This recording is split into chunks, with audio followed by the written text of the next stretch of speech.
Molt bones tardes a tothom. Benvinguts, no, millor dit, benvingudes, perquè pràcticament tots són dones. No, ja, molt bé. Sí, però quasi tots són dones. Això és significatiu. Un altre. Molt bé.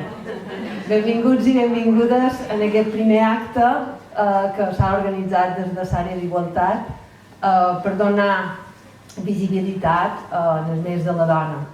Avui presentam una taula rodona, baix títol Salut i dona. Primer de tot he de donar les gràcies infinites a aquestes 6 persones que veig assegudes aquí.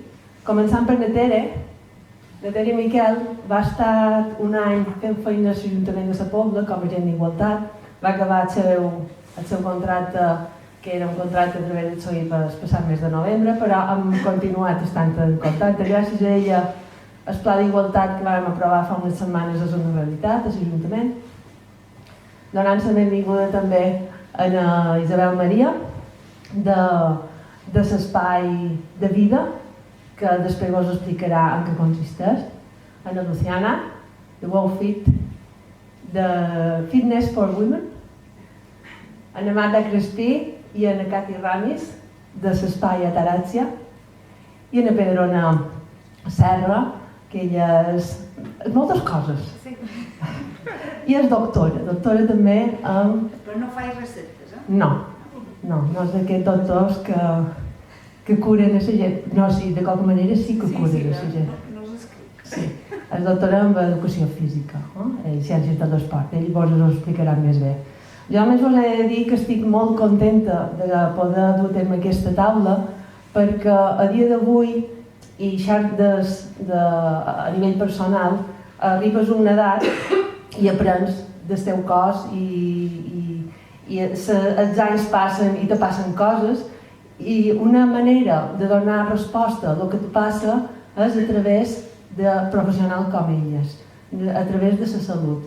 I jo no m'estendré més, vos passo a Natere que conduirà l'acte i moltes gràcies a tots. Després, si voleu, tenim un poc de patatilla, un poc d'aigua, o si voleu fer qualque comentari a qualsevol de les professionals que tenim aquí. Moltes gràcies.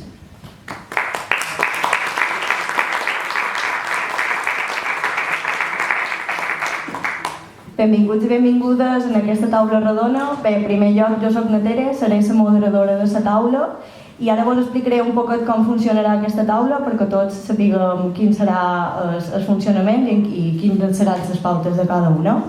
En primer lloc, faré una presentació de totes i cada una de les membres i després elles explicaran quina és la seva feina dia a dia, quin és el seu projecte. Després obrirem pas a un debat lliure i finalment farem les preguntes o aportacions que vulgui fer el públic. Dit això, començaré fent les presentacions. En primer lloc tenim en Isabel Maria Soler. Ella és graduada en Psicologia i té un màster en Intervenció Socioeducativa amb Infància, Adolescència i Família. També té formació en Ansietat, Trastorns de Conductes Alimentàries i Habilitats Socials. Actualment és psicòloga i coordinadora del Centre de Vida de la Pobla. En segon lloc tenim a la Luciana Alarcón. Ella és llicenciada en Relacions Públiques i està especialitzada en acondicionament en sala fitness, personal trainer, pilates, tècniques hipopressives, activitat física durant l'embaràs i el postpart, quiromassatge i massatge esportiu. Actualment està estudiant osteopatia i és la creadora de WowFit.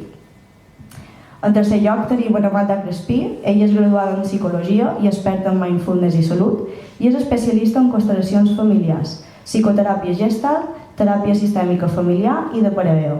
A més, també ha cursat psicopatologia infantil i atenció primerenca, entre moltes altres, i actualment és terapeuta a Ataràcia. Per una banda, tenim a la Caterina Ramis. Ella és llicenciada en Psicologia i és formada en diferents teràpies psicocorporals, com per exemple Mindfulness, neurociència de l'ansietat, ioga sensible al trauma, ioga oncològic, entre moltes altres. Actualment és terapeuta de Ataràcia, professora de FOL a l'Institut d'Ensenyança a Distància de les Illes Balears. Dona suport a la Fundació Radica, és membre col·laboradora de la Red Internacional de Ioga Oncològic i facilitadora de les sessions de ioga oncològic a l'Associació Espanyola contra el Càncer de Palma i d'Inca. I en darrer lloc tenim a la Pedrona Serra. Ella és doctora en activitat física, educació física i esport i és llicenciada en ciències de l'activitat física i de l'esport. Actualment és professora a la Universitat de les Illes Balears i a l'Institut Nacional d'Educació Física de Catalunya. És especialista en gènere i esport i coeducació i és autora de diversos capítols de llibres, així com també d'articles.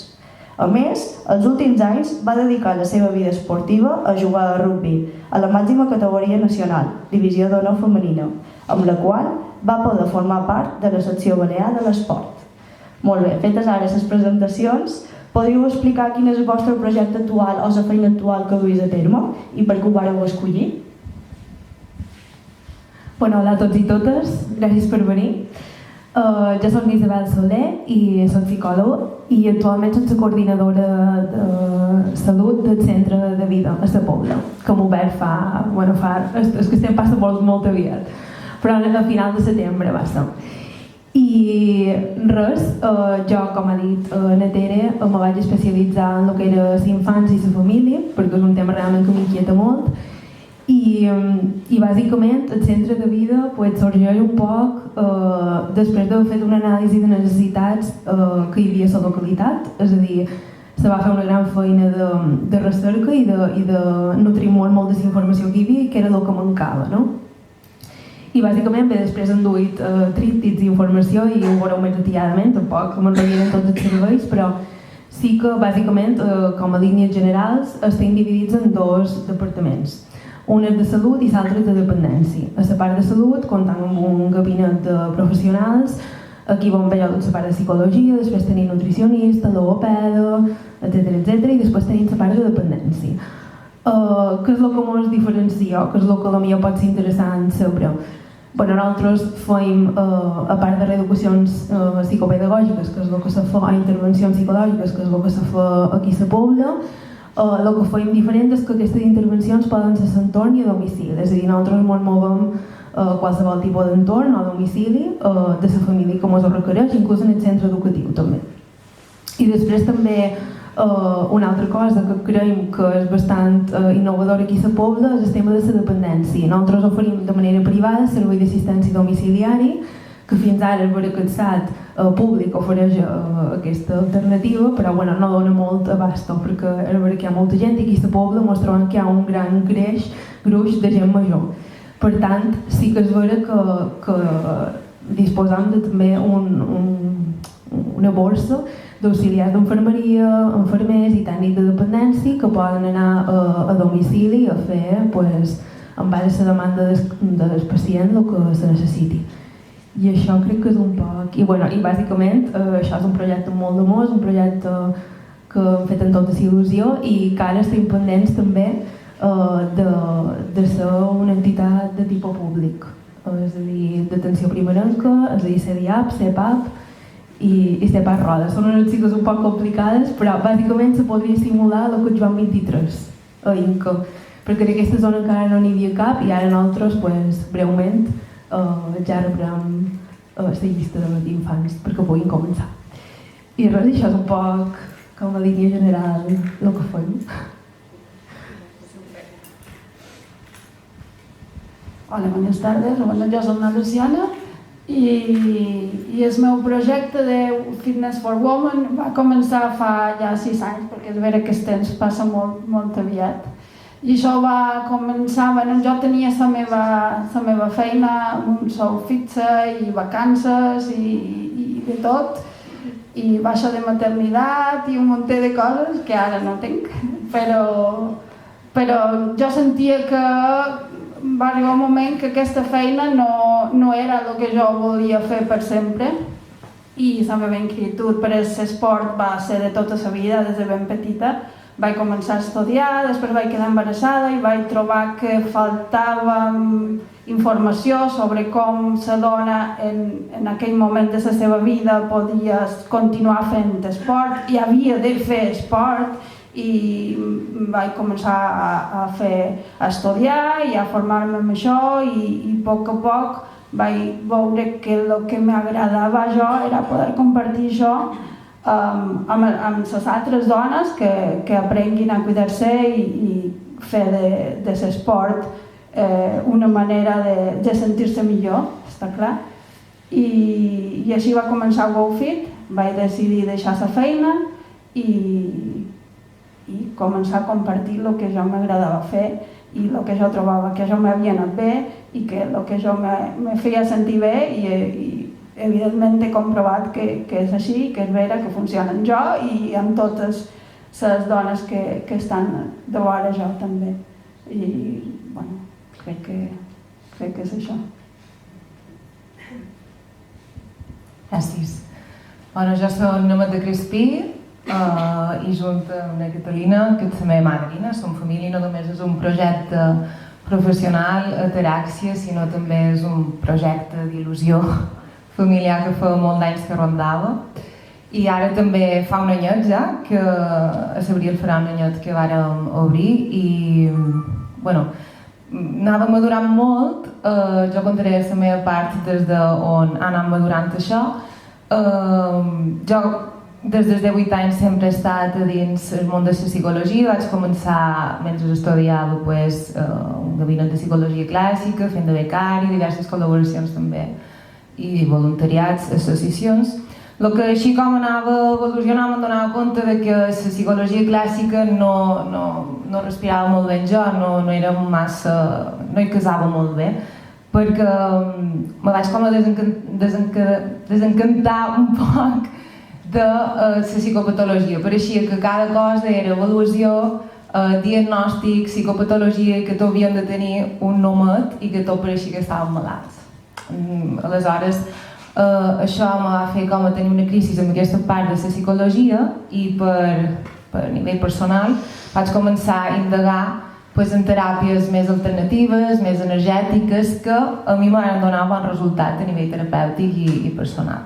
I a partir d'aquí vaig defugir un poc d'aquesta part i em vaig començar a formar en el que ha comentat un poc alternatera, entenent a la persona no només com una ment i un conjunt de criteris que han de seguir per a ser avaluats i amb uns protocols després d'intervenció estandarditzats, sinó que tots som únics, som moltes coses més, a part de criteri diagnòstic, sinó que som una ment, som un cos, som una emoció, som l'herència de moltíssims patrons i coses familiars, som energia, i a partir d'aquí va sorgir també un poquet l'idea de teràpia espai holístic, que és un espai holístic perquè atenem a les persones des d'aquesta mirada més integrativa, més holística, més integrada en el tot.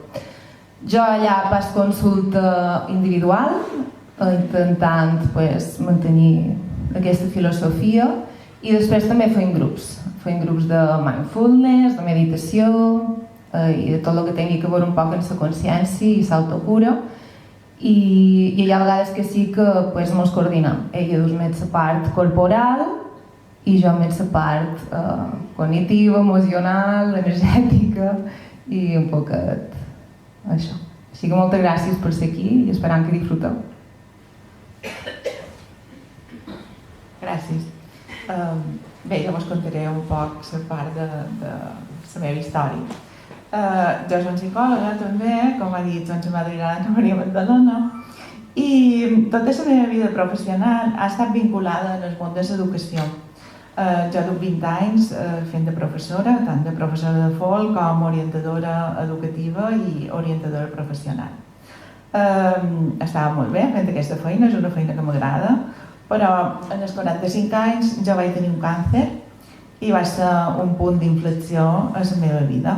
Ho va canviar tot. Hi va haver un canvi en tots els aspectes i a més va ser un canvi en positiu perquè te permet un creixement a nivell personal i a nivell professional, perquè no. Vaig canviar un poquet la meva visió de lo que jo volia fer professionalment. Més que res perquè jo vaig estar un any de baixa, durant aquest any de baixa m'havia de recuperar físicament i jo era practicant de ioga des dels 20 anys. Si m'ha pegat als 45, des dels 20 jo practicava ioga. Què me vaig trobar? Que jo quan vaig sortir de l'hospital no podia practicar el mateix ioga que jo feia abans. Tot canvia.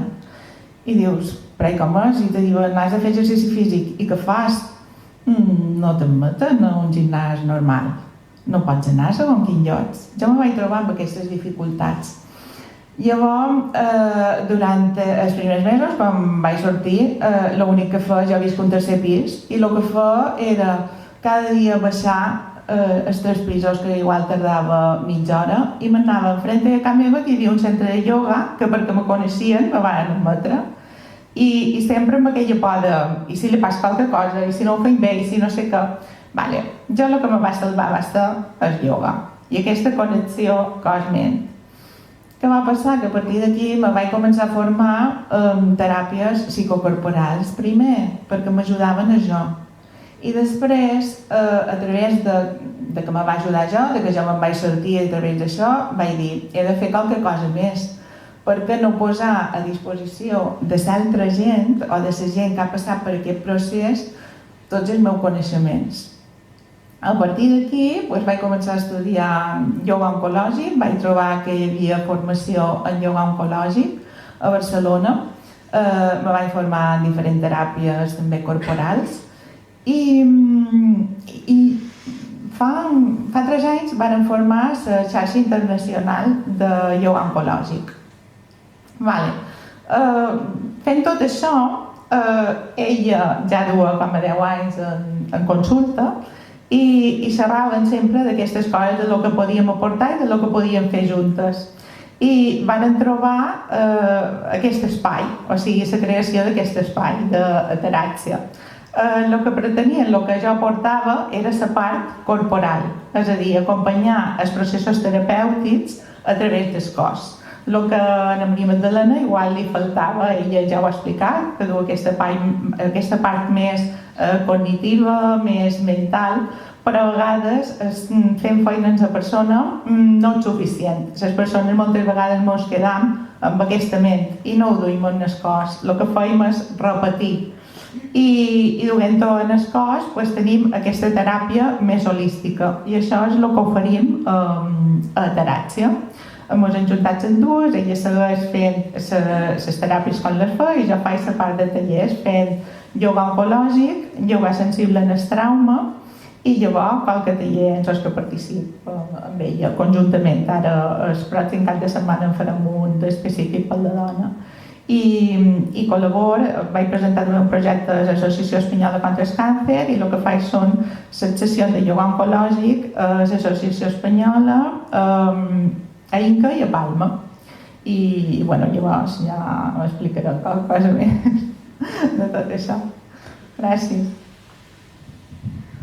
Jo soc de Pedrona Serra, sempre dic que som professora de la Universitat de les Illes Balears, però en realitat fem més coses que ser professora, no? Quan tu fas feina de professora, a la universitat combines l'àrea científica, que és una feina que diuen, però fas ciència llavors. Llavors, quan me conviden a xerrar sobretot a infants, no me present com a professora, sinó que dic, jo soc científica i gràcies a les meves investigacions puc ser professora a la universitat.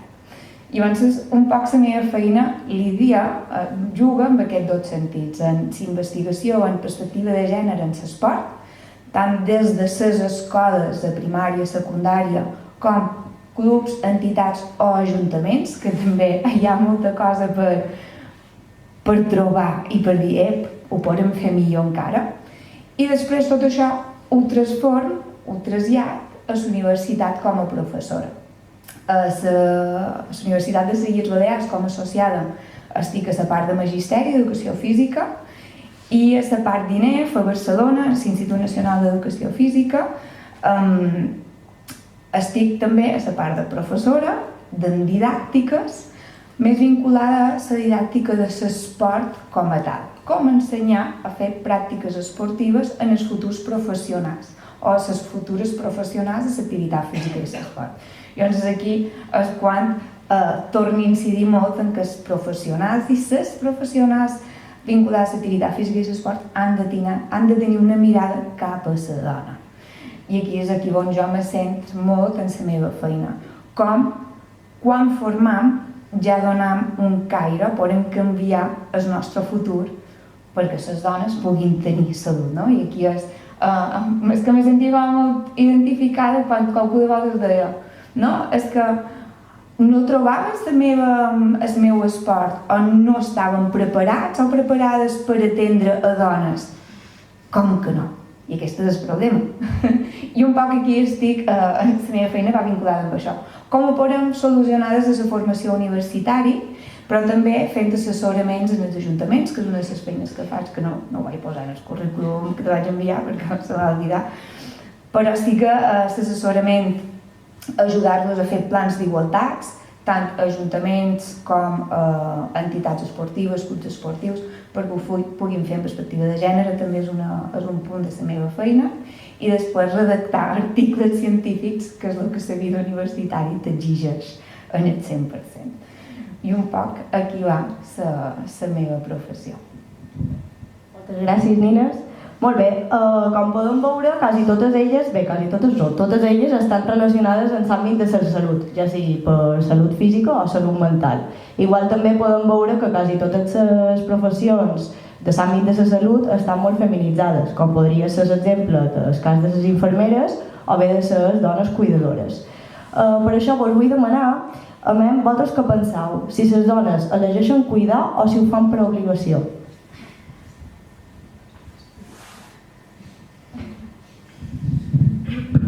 Contestaré el que crec jo, val? Jo crec que la dona internament nosaltres duim aquest sentiment de cuidar i que mos surt molt bé perquè ho tenim completament arraigat des del moment en què nosaltres som les que donem espit, que feim surar en aquell bebè, en aquesta vida, ara no tant, però abans entenc que no existia la llet de fórmula i si la mamà no era la que donava de mamà, l'infant no podia créixer. I crec que és ara no trobo la paraula perquè el meu idioma no és així, però és una cosa biològica que tenim de dins de cuidar. És vera que les coses ara han canviat, que ja no dependem de que som en vagi a casar i mos deixi amb els infants i que això també ho hem d'entendre, ho hem d'assimilar i hem de començar a canviar. De fet, ja s'està començant a canviar un poquet aquesta mirada de dona cuidadora i que ara podem compartir aquest rol, però sí que a nosaltres mos surt molt bé. Perquè una cosa és biològic o una cosa és aprendre el nostre rol. Aquí m'ho regalen un camió, una pistola, una jogueta que no és una pepa. I aquí li regalen la pepa. Si pensàvem en això, potser no és tan biològic, sinó que des del primer any que ens comencen a regalar joguetes, hem començat a aprendre que jo he de cuidar d'un bebè, que jo he de cuidar d'un altre, i després ho veig en els meus familiars. I pot seguir quan dèiem realment anàvem a caçar o caçàvem d'una altra manera. Per exemple, en el món del rugby, perquè jo soc jugadora de rugby, el rugby masculí i el rugby femení és molt diferent. No, jo no he dit ni millor ni pitjor, he dit diferent.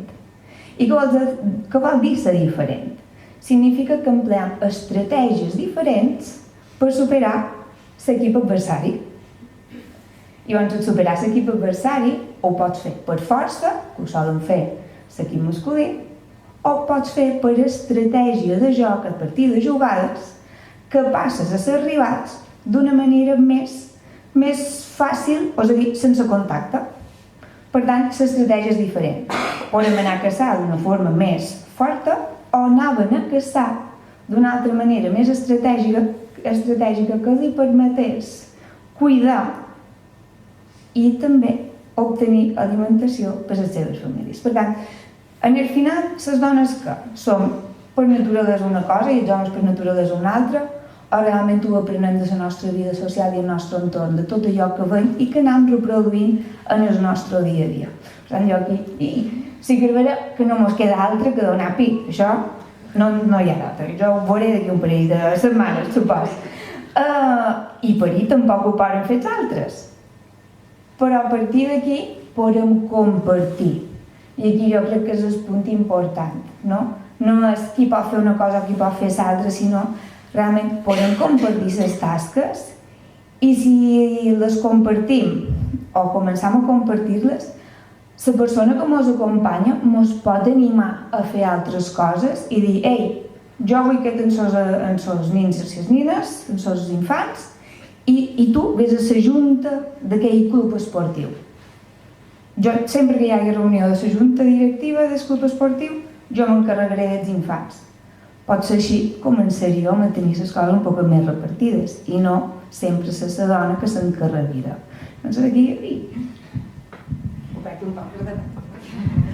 Jo estic molt d'acord en totes dues, és a dir, tant en el que ha dit ella de la part de biologia com el que diu la Pedrona de la part d'aprenentatge. Jo per la part que me toca de lo que he après aquests anys en psicologia és vera que quan nosaltres vàrem començar a desenvolupar-nos com éssers humans, doncs passava això, és a dir, va néixer la necessitat d'organització en la tribu per sobreviure. Per tant, què feia la dona? La dona que era la que paria, la que no podia sortir a caçar, se quedava a casa i se quedava amamentant, criant, fent les feines de devora a la casa per no descuidar l'habitatge, i l'home, per la condició física més robusta, més corpulenta, més forta, se n'anava, com han dit, a caçar. Què passa? Que això, en l'adaptació natural, que és la llei natural d'avorament, com ens podem adaptar per poder sobreviure, va fer que el nostre cervell, en l'home i la dona, tinguessin com una evolució diferent. Per tant, a l'home se va desenvolupar l'hemisferi esquerre, que és l'hemisferi que coneixem com l'hemisferi racional, que és aquell que té les funcions més del control, de la vigilància, de la protecció. I a les dones, que això és el que permetia sortir a caçar i tenir això més controlat. I a les dones se va desenvolupar més l'hemisferi dret, que l'hemisferi dret és l'hemisferi emocional, l'hemisferi més perceptiu, més sensitiu, més creatiu, més imaginatiu, no? I això, què va passar? Que per estratègia, per sobreviure, perquè la necessitat d'aquell moment era el que se requeria, se va anar repetint. Els homes tenien uns rols i les dones tenien uns altres rols, i així se crea la cultura, i aquests patrons s'han anat repetint durant segles. Per tant, ho tenim molt instaurat a dins nosaltres, a dins el nostre ADN. Què passa? Que, com bé diu ara la Pedrona, és a dir, també està supervist que la nostra societat ara ja no necessita sortir a caçar, no necessitam estar tot el dia a casa, sinó que la dona en aquests anys ha sortit a de fora, hem estudiat, hem ocupat càrrecs, ja no estem a la casa, per tant no podem estar a la casa i també sortint a fora, perquè és una sobrecàrrega tremenda.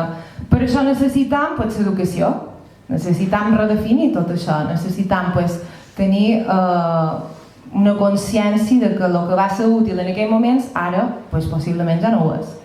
En psicologia se xerra que a través del llenguatge el nostre cervell té neuroplasticitat, i la neuroplasticitat fa que canviem els nostres programes. Per tant, si nosaltres tenim un programa adquirit des de fa moltíssims anys i segles de dins que ens diu hem de cuidar, clar, tenim un programa establert de dins que tot d'una mot surt, sí, aquesta tendresa, aquest cuidar tant en els bebès com a les persones grans i dependents. L'home, en canvi, no li surt tant això, perquè elles anem a proveir, no sé si està ben dit proveir, però proveir.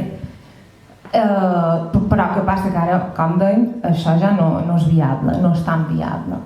Per tant, des de la psicologia se proposa el canvi del llenguatge, és a dir, hi ha una tècnica, per dir-ho de qualque manera, que es diu programació neurolingüística, PNL. Això té un problema.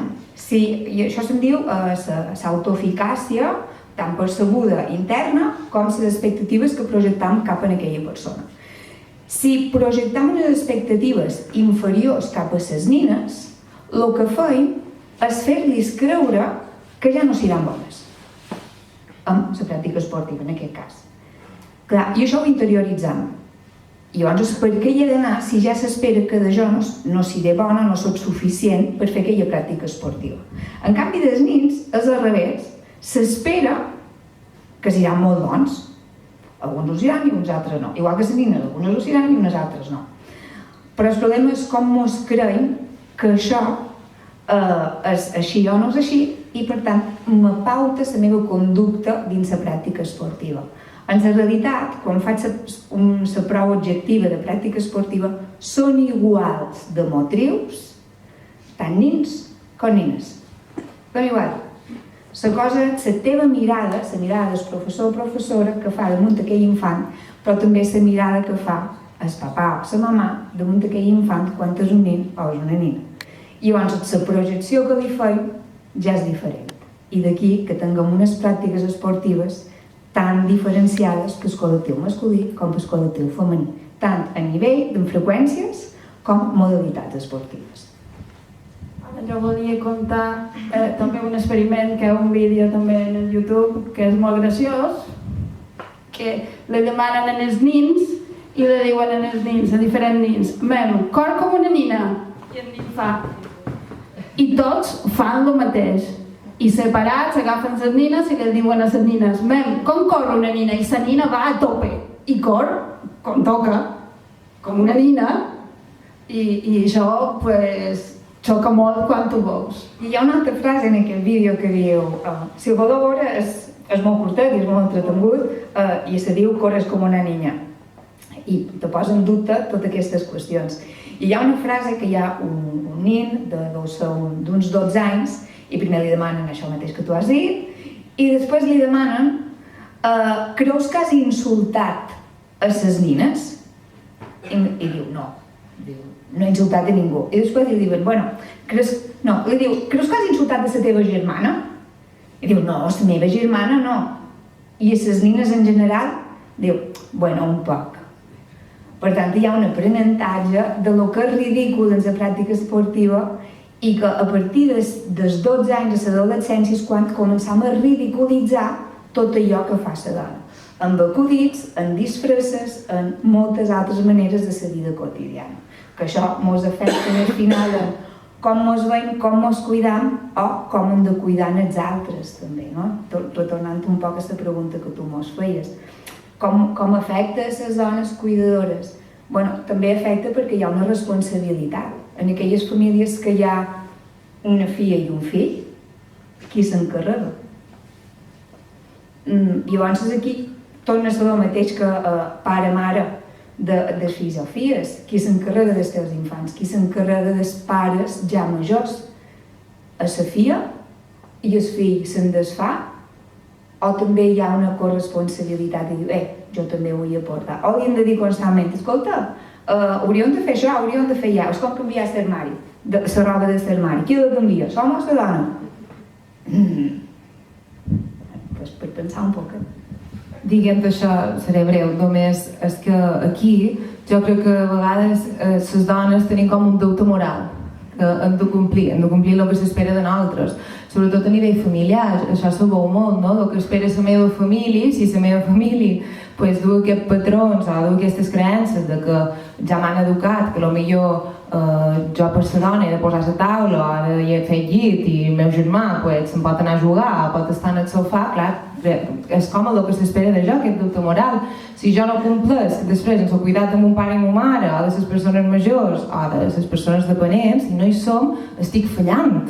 Per tant, aquí ja hi ha afecta moltíssim a l'autoestima, a la valia personal. És a dir, estic fallant al meu sistema familiar, estic fallant com a dona, és a dir, m'han programat així i estic fallant. I clar, això jo ho vull molta consulta, aquest deute moral. No ho faig perquè m'agrada, no ho faig per l'amor que tinc ni per l'estima que tinc, sinó perquè me toca fer-ho, és com el deute moral. I això jo crec que també és molt important tenir-ho en compte i a nivell, millor, de com avui en dia podem prendre consciència també és important.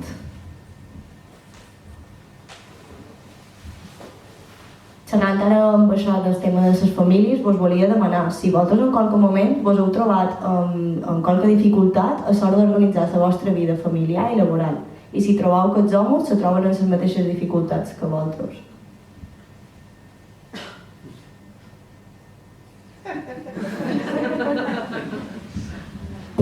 Bé, jo encara no. Encara no. Supos que en qualque moment haurem de dir que hem de fer aquí. No? Però aquí hi ha una part important que és no donar tota la responsabilitat a la dona. No? Sinó, hem dit, la societat ha avançat. Ja no anem a casar, anem al supermercat. En el supermercat hi pot anar tothom, siguis home o siguis dona. No? I fer la llista de la compra, també. Ho pot fer tant l'home com la dona. I llavors és quina responsabilitat tenim cada qual.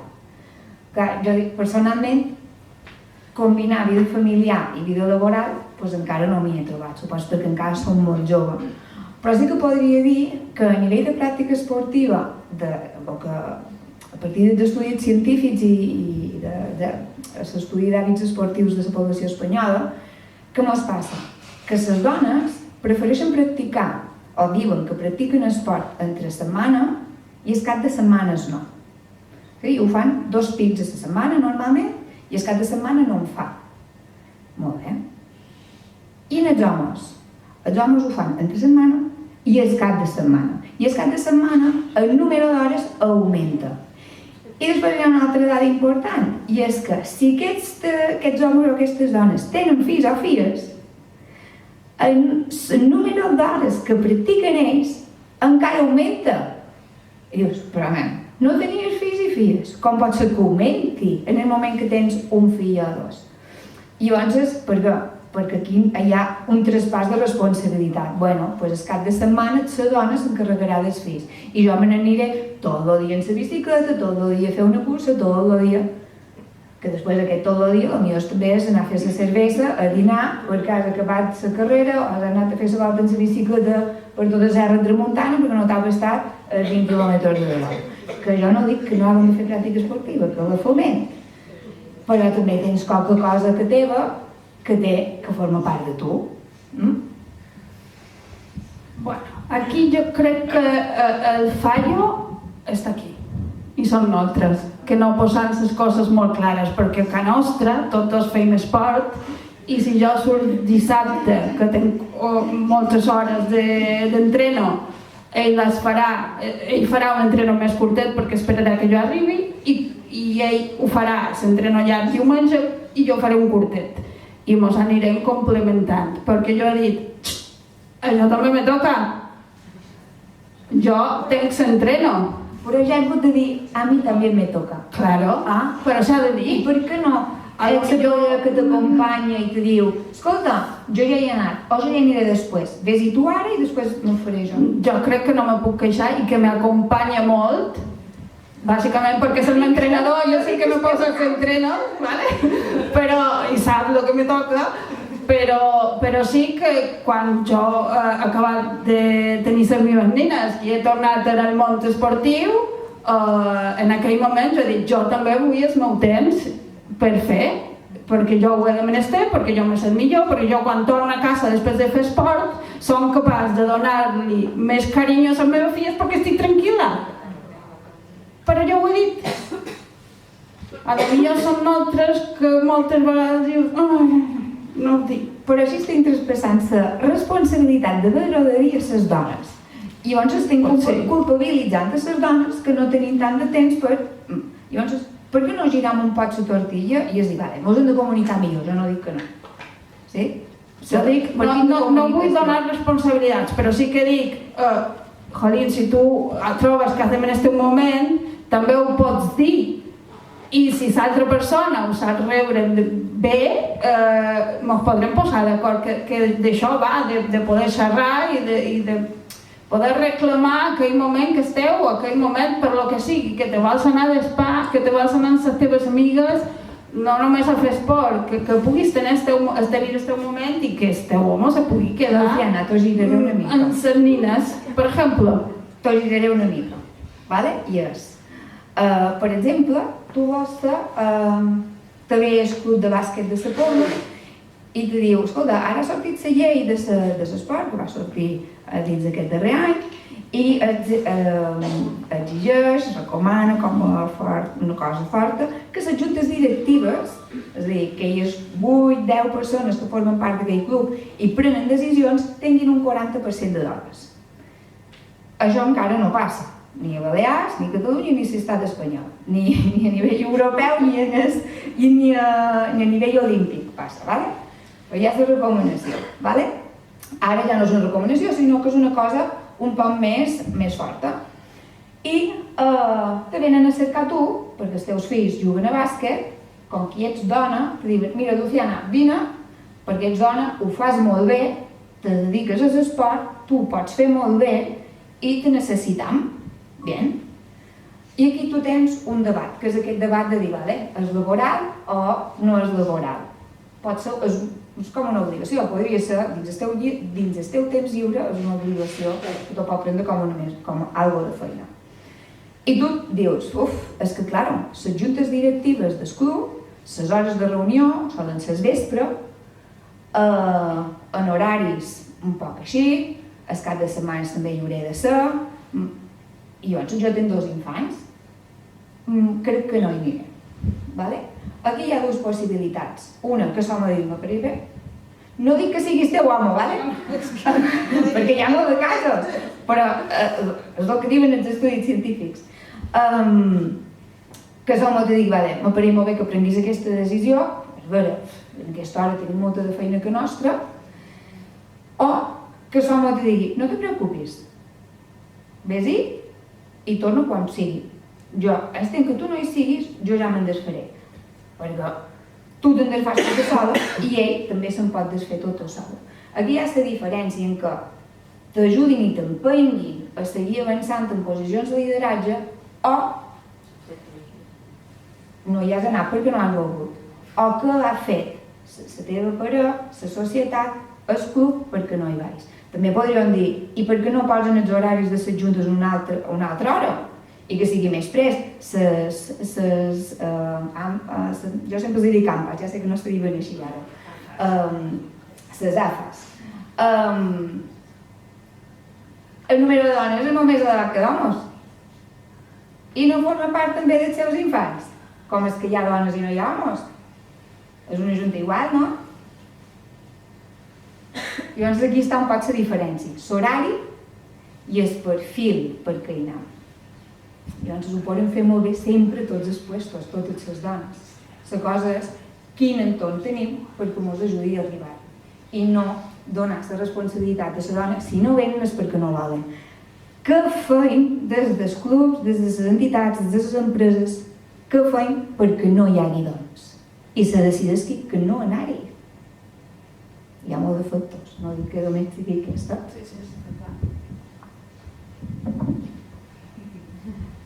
Molt bé. Xerrant del tema de la feina i de l'àmbit laboral, moltes de vosaltres sou autònomes i us volia demanar què trobeu que és més pràctic, compaginar la vida familiar i laboral sent autònoma o fent feina per una altra persona? Bueno, en aquest cas, jo soc autònoma i també funcionària, o sigui que m'ha tocat per via doble. Bueno, jo tinc l'avantatge que jo estic tota sola i no tenc fills. Per tant, de tot això que xerràveu, tampoc no ho puc explicar en primera persona. A veure, sent autònom, tens més autonomia, tu te pots muntar, pots tancar l'empresa, te pots muntar els teus horaris i tens aquesta autonomia. Tens més flexibilitat. I sent empleat, te pot beneficiar de totes les polítiques que hi ha també d'igualtat i de permisos. Per tant, crec que no depèn tant de ser autònom ni de ser funcionari o de ser empleat a l'empresa privada, sinó que depèn de tu com a persona també i de l'entorn en el que te trobis. Jo, tant en un cas com en l'altre, no m'he trobat en dificultats mai. Te dic, no tinc fills, però sí que tinc un pares majors, sí que han tingut operacions, sí que els he hagut d'anar darrere i a l'empresa mai m'han posat cap impediment per això.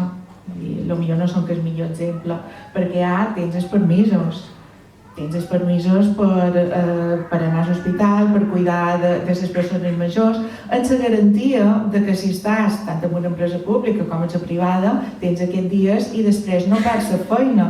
Que li passa a un autònom que si ha de tancar en segons quines feines, potser no se pot permetre. I si tanca i ha de tancar 2 setmanes, potser perdrà clients. Per tant, tant una cosa té els seus pros com els seus contres. Jo també soc autònoma i com havia dit abans, vaig deixar una feina amb sou fixa, vacances i tot el que m'hi tocava. I ara no tinc res de tot això i puc fer l'horari que faig horari xapat, faig moltes hores perquè si no els números no quadren i faig el que faig perquè tinc de vora jo una red de persones que m'ajuden evidentment a que jo pugui fer feina tot el dia. El meu home, la meva mare, mon pare, la sogra i tenim formada tota una red que sí que me permet jo fer la feina que estic fent ara i totes les hores que estic fent. No tinc vacances, no tinc cap ajuda, un dia la nina se posa malalta i justament el meu home té guàrdia he de tirar de mon pare i mon mare perquè ara poden i estan bé i m'ajuden, però jo no sé com ho faré el dia de demà, Déu no ho vulgui, val? Però és vera que si no tens una red que t'apoyi, que estigui en tu i t'ajudi a solucionar aquests batxes de temps, perquè no pot ser per tots, estic fent feina, estic cuidant a les meves filles, que si no, no sé com ho podria fer. Una altra cosa que no sé com ho hagués pogut fer és vera que jo les 2 nines les vaig tenir estant en un contracte amb l'empresa, perquè ara d'autònoma jo no sé què hi ha i què no hi ha, supos que vosaltres m'ho podreu dir millor, però aquest també és un altre problema greu, molt greu. Sí, jo estic d'acord amb tot això. Jo un poc la situació que veig ara és que jo també som autònoma i jo sí que sense responsabilitat com no sé si moral o emocional de que el dia que nasqui el meu fill o la meva filla pues estaré 16 setmanes sense acompanyar els meus pacients, és com abandonar-los. Per tant, jo sí que sent com una responsabilitat, els estic abandonant perquè són com necessiten aquests moments, necessiten aquesta teràpia, se romp un procés terapèutic. Clar, això per una part emocional, que és com n'he xerrat també amb altres companys que se dediquen o companyes que se dediquen a cuidar, que els hi passa el mateix, és a dir, a nivell emocional és com un poc mal de gestionar com a professional. I després, per la part més empresarial, jo el que veig és més la part econòmica, xerrant clar, perquè és vera, per una banda tens molta flexibilitat perquè pots entrar i sortir quan vols, pots organitzar les hores quan vols, això és fantàstic de cara a una maternitat o de cara a cuidar una persona dependent, però si tu no fas aquelles hores, no els cobres. Però, és a dir, ara en la baixa maternal, per exemple, te donen bueno, sí, tens dret a la baixa maternal, tens una paga, però clar, el que passa és que després tu tens unes despeses a nivell d'autònom i a nivell d'empresa, sobretot d'inversió que has fet, que jo cedeix, allò no se te'n va. Per tant, en el meu cas, les despeses econòmiques són més que el que m'aportaran de baixa. Per tant, això també és un tema de preocupació, que si després no tens una bona xarxa, una parella, una família que t'acompanya i que te diu tranquil·la, tira endavant, crea un estrès bestial a nivell d'autònom i és estressant i no disfrutes tampoc del moment que te pertoca, per dret te pertoca. Això és un poc el que jo veig amb això ara mateix. Com trobeu que se poden fomentar la distribució equitativa de les responsabilitats de cura entre homes i dones? Sé que no tenim una varita màgica, com diríem, no? Que no podem arreglar-ho tot, però qualque estratègia sí que segurament tindrem. Jo diria que és la comunicació. La comunicació és essencial.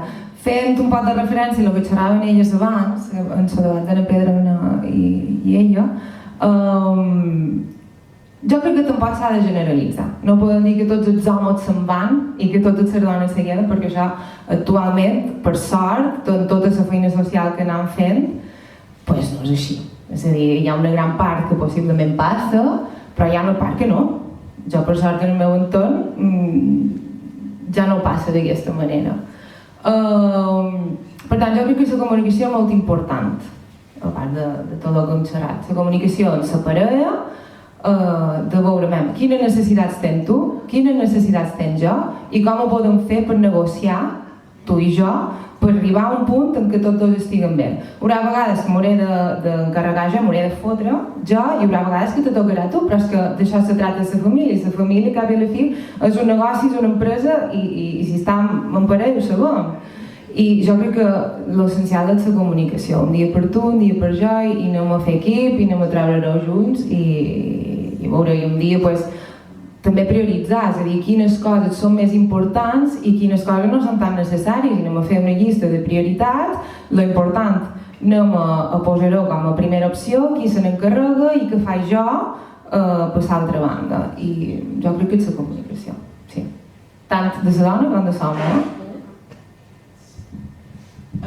Bueno, a part de la comunicació, jo crec que hi ha una paraula molt important que és que ja ha sortit, que crec que Pedro ja ho havia dit, que és el de la corresponsabilitat.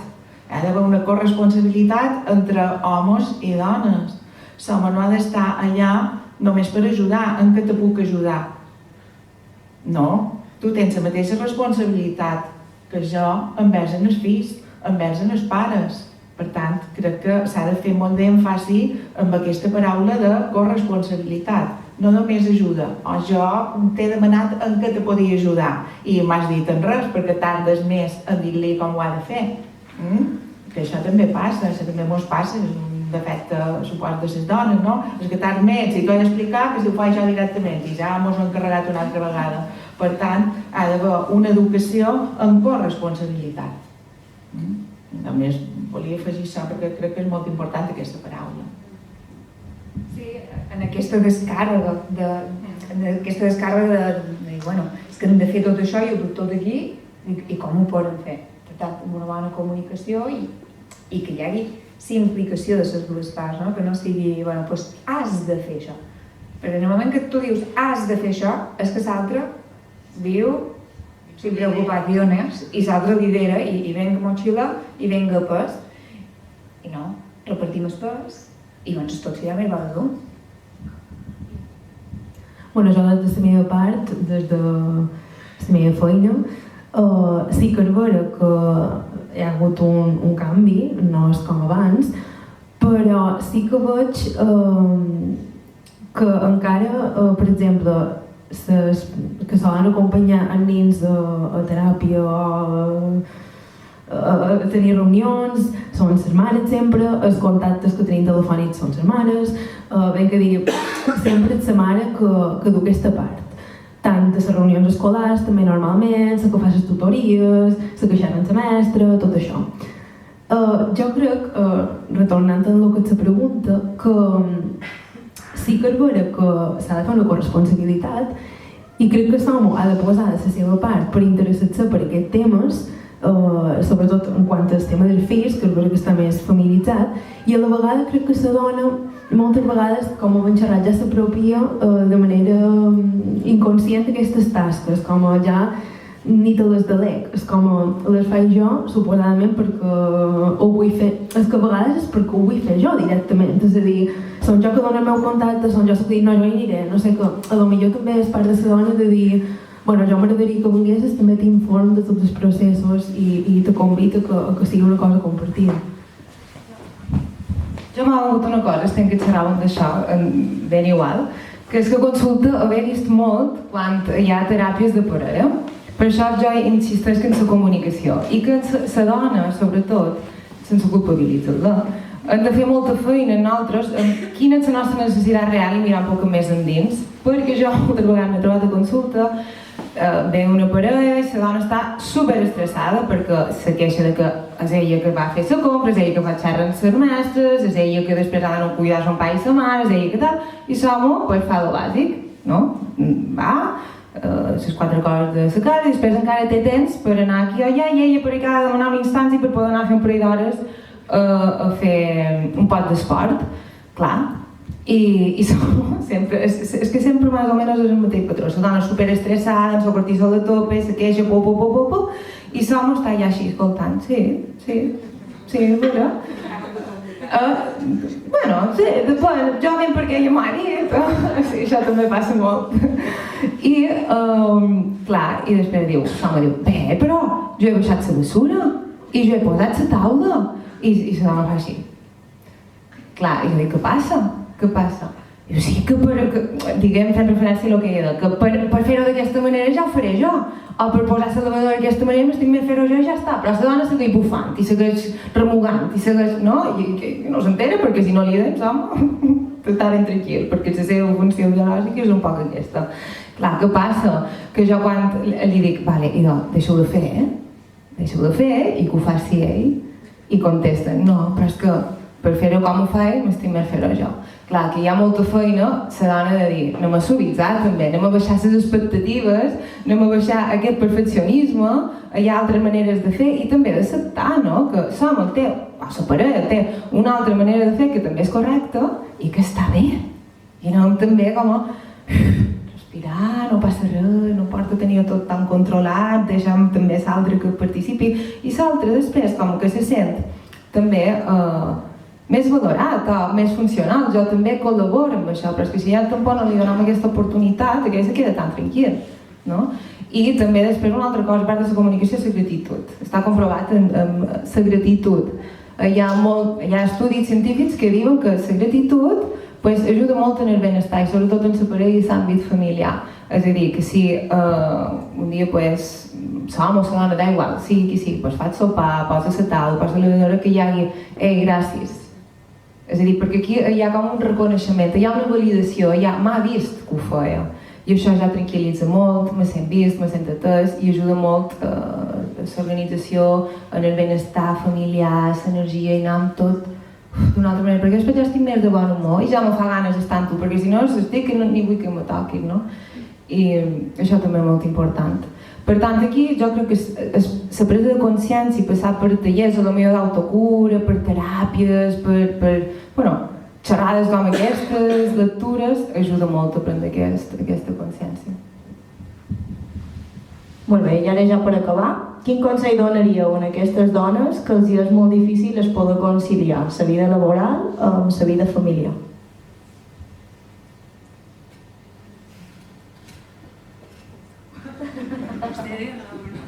No ho sé. Bé, una de les coses més importants és que tinguin aquell temps per a elles mateixes que havien dit abans. Aquest temps d'autocura personal.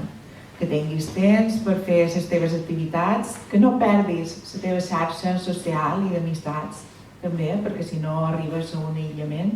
Això és una de les coses més importants o que jo més destacaria. Jo diria que allò que feim, que ho fem per nosaltres.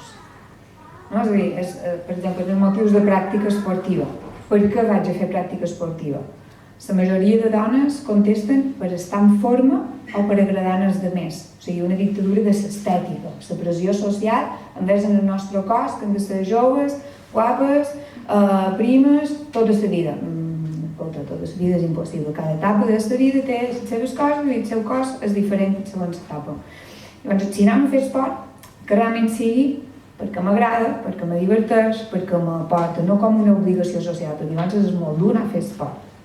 I llavors prendem-nos com aquesta part de divertir, de desconnexió, de relacions socials que també és possible a través de l'esport. Jo aquí m'agradaria dir que hem d'aprendre que primer ens hem de cuidar per després poder cuidar de l'altre, que és el que jo xerrava abans, que jo em vaig a fer esport perquè és el que jo m'agrada, però recalca el que sigui. I després quan torn estic més sigui més contenta i com més capacitat de més paciència i més tranquil·la i com més... Després ha d'anar a cuidar son pare i sa mare, i què tal, i l'home pues, fa el bàsic, no? Va, les 4 coses de la casa i després encara té temps per anar aquí o allà i ella per allà demanar una instància per poder anar a fer un parell d'hores a fer un poc d'esport, clar. I sempre, és que sempre més o menys és el mateix patró. La dona superestressada, amb el cortisol de tope, se queixa, i l'home està allà així escoltant. Sí, és veritat. Bueno, sí, depèn, jo anem perquè jo m'ho he dit, sí, això també passa molt. I, clar, i després diu, l'home diu, bé, però jo he baixat la bessura i jo he posat la taula. I la dona fa així. Clar, i jo dic, què passa? Què passa? I diu, sí, que diguem, fent referència a el que he dit, que per fer-ho d'aquesta manera ja ho faré jo. O per posar la lavadora d'aquesta manera no estic més fer-ho jo ja està. Però la dona segueix bufant i segueix remugant i segueix... No? I no s'entera perquè si no li dius, home, està ben tranquil, perquè la seva funció biològica és un poc aquesta. Clar, què passa? Que jo quan li dic, vale, idò, deixo-ho de fer, deixo-ho de fer i que ho faci ell. I contesta, no, però és que per fer-ho com ho faig, m'estic més fer-ho jo. Clar, que hi ha molta feina, la dona de dir, anem a suavitzar també, anem a baixar les expectatives que són més importants, però després hi ha altres pilars que també sostenen la nostra estabilitat, que és soci, és les relacions socials, l'autoestima, per tant, sí que és vera que el tema de cultivar aquests altres pilars, que també poden ser valors, fa que quan hi hagi complicacions o quan se mos sobrepassi la responsabilitat dels altres dos pilars que potser són més importants no es poden refugiar en els altres que els tinguem ben consolidats. Jo poca cosa puc afegir a el que han dit, estic totalment d'acord. Sí que a part de tot el que han dit elles encara aniria un poc més a baix, que són les necessitats bàsiques, és a dir, socis, deport, això està molt bé, però també quan seran d'autocura és molt important les necessitats bàsiques, descansar, dormir bé, alimentació conscient, alimentació saludable, higiene i després també l'exercici físic. Això sí que també a vegades se molt descuida i és molt necessari. I després a mi m'ha volgut una paraula que és deixar la culpa. Deixar la culpa si no faig tot allò que vull fer o tot allò que se me demanda, baixar un poc les expectatives i respirar. Això és un poquet. Pues moltes gràcies per aquest debat tan grat i ara si vol qualcú del públic fer qualque aportació o fer qualque pregunta. No sé si coincidiu amb mi. Aquesta pregunta final a mi m'ha resonat molt perquè des del meu punt de vista també el que és la salut no és salut a nivell físic sinó a nivell mental i a nivell social. I crec que aquests grans professionals que tenim aquí practiquen que el benestar de les persones. Avui xerrant de dona, salut i dona, però és que qualsevol cosa que s'ha dit aquí se pot aplicar a qualsevol dels gèneres que existeixen, sense cap discriminació. Per tant, us convido a que ho feu públic, que tots els missatges que han rebut aquí són per tota la societat. Per tant, visca la dona, visca més de la dona, moltes gràcies i ara sí que tenc un petit present per vosaltres i no afegiré res més si ningú més vol aportar. Moltes gràcies a tots per avui estar aquí.